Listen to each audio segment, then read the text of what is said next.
যে আন্দোলন শুরু হয়েছে মুক্তিযুদ্ধ বিরোধী, সেটাকে প্রতিহত করতে আমাদের দীর্ঘস্থায়ী আন্দোলন করতে হবে। আমাদের প্রবাসে এবং দেশে অনেক বন্ধুরাই তারা এই মিথ্যাচার এবং ষড়যন্ত্রের প্রভাবিত হয়ে তারা প্রথম দিকে আন্দোলন সমর্থন করেছিলেন।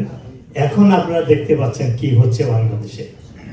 আশা করি তারা তাদের ভুল সংশোধন করতে পারবে এবং আমাদের পক্ষে যোগদান করবে, এই আন্দোলন চলবে। তো এখন বাংলাদেশে কি হচ্ছে, আমি যদি এক কথায় বলি, সেটা হলো ষড়যন্ত্র, এবং সেই ষড়যন্ত্রের বাহক কি, ভেহিকল কি, সেটা হলো মিথ্যাচার এবং প্রতারণা।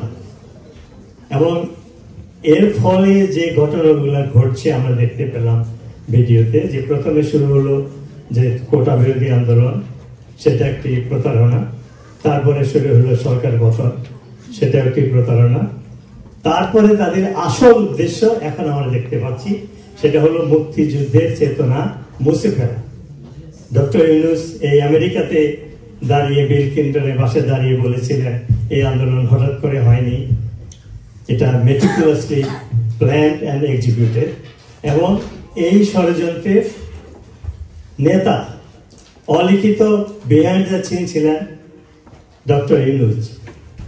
তা না হলে 18 কোটি লোকের ভিতরে তাকে কেন অন্তর্বর্তী সরকারের প্রধান উপদেষ্টা করা হবে? তিনি এই ষড়যন্ত্রের সাথে জড়িত ছিলেন এবং তিনি তার নেতৃত্ব দিচ্ছেন। আমি আজকে ডক্টর ইউনূসকে দুটি টাইটল দিব। আপনারা আশা করি এরপর থেকে যখনই ডক্টর ইউনূসের নাম উচ্চারণ করবেন এই দুটি কথা বলবেন। একটা হলো তিনি শান্তির দূত নয়, তিনি অশান্তির দূত।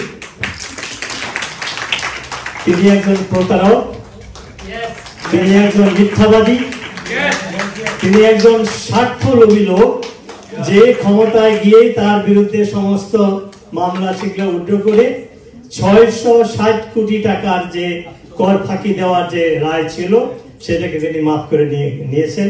নট অনলি দ্যাট, নেক্সট 5 ইয়ার্সে তার সেই গ্রামীণ ব্যাংক কোনো কর দিতে হবে না। একজন স্বার্থপর এবং লোভী লোক ছাড়া এই কাজ কেউ করতে পারে না, এত বড় একটা দায়িত্বে বসে। আরেকটি উপাধি আজকে আমি তাই দেব, খেতাব তাকে দেব, সেটা হলো 71-এ আমাদের শত্রু কে ছিল, আমাদের মুক্তিযুদ্ধের যে চেতনা সংগ্রাম সেটাকে পরাজিত করার জন্য কে নেতৃত্ব দিয়েছিল, সেটা ছিল জেনারেল ইয়াহিয়া খান। আজকে 2024-এর জেনারেল ইয়াহিয়া খান হলো ইউনূস। বাংলাদেশ বিরোধী যে আন্দোলন হচ্ছে, বাংলাদেশকে একটি মৌলবাদী রাষ্ট্র বানানোর যে ষড়যন্ত্র হচ্ছে, বাংলাদেশকে একটি তালেবানি রাষ্ট্র বানানোর ষড়যন্ত্র হচ্ছে, সেইটা নেতৃত্ব দিয়েছেন 24-এর ইয়াহিয়া খান। তার নাম হলো ডক্টর মোহাম্মদ ইউনূস। স্পষ্ট করে আমি বলতে চাই, আজ থেকে আমরা তাকে একজন বাংলাদেশের শত্রু মনে করব, বাংলাদেশ বিরোধী লোক মনে করব, একজন স্বার্থপর লোক মনে করব। সে শান্তির দূত নয়, সে অশান্তির দূত। আমি যে কথাগুলো বললাম এগুলো দিস আর নট রেটোরিক্স, প্রমাণ আছে। বৃক্ষের পরিচয় কি বলে? আজকে ইউনূস যে কাজ করছে বাংলাদেশে, আমরা তার ভিডিও শুনলাম, ফ্রান্সে শপথ নেওয়ার সময় বলেছিল যে সে শান্তির জন্য কাজ করবে, বাংলাদেশে কেউ নির্যাতিত হবে না। সে ক্ষমতা নেওয়ার পরে বাংলাদেশে গণহত্যা বাড়ছে, হিউম্যান রাইটস ভায়োলেশন হচ্ছে, সাধারণ মানুষ তাদের বাড়িতে ঘুমাতে পারে না। এবং সে একটা কাজ করেছে যার জন্য ইতিহাসে সে কুখ্যাত হয়ে থাকবে, সেটা হলো মব কিলিংস, যেটাকে বলা হয় মব জাস্টিস। তিনি শুরু করেছেন মব কিলিং।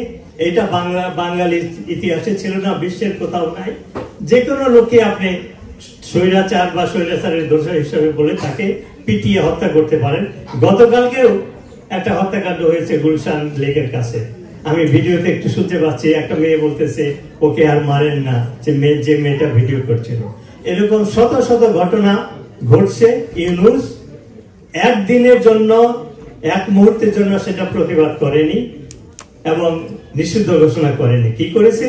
যে অপরাধ ঘটিত হয়েছিল, যে খুন খারাপি হয়েছিল, হিউম্যান রাইট ভায়োলেশন হয়েছিল 15ই আগস্টের পর বা এই গোলযোগের সময়, সেগুলোকে ইনডেমনিটি দিয়ে তাদেরকে ক্ষমা করে দিয়েছে। এগুলো ক্ষমাহীন অপরাধ। ইতিহাসের পাতায় ইউনূস একজন খুনি, একজন অপরাধী, একজন হিউম্যান রাইটস ভায়োলেন্সকারী, এই হিসাবে তিনি পরিচিত হবেন। এবং আজকের থেকে আমি তাকে বলবো, ইউনূস হলো 71 যেমন ইয়াহিয়া খান ছিল, 24 হলো খুনি ইউনূস। সে শান্তির দূত নয়, সে অশান্তির দূত। আমি 71 ইয়াহিয়া 24 ইউনূস, 71 ইয়াহিয়া 24 ইউনূস, 71 ইয়াহিয়া 24 ইউনূস, 71 ইয়াহিয়া 24 ইউনূস। জয় বাংলা, জয় বাংলা।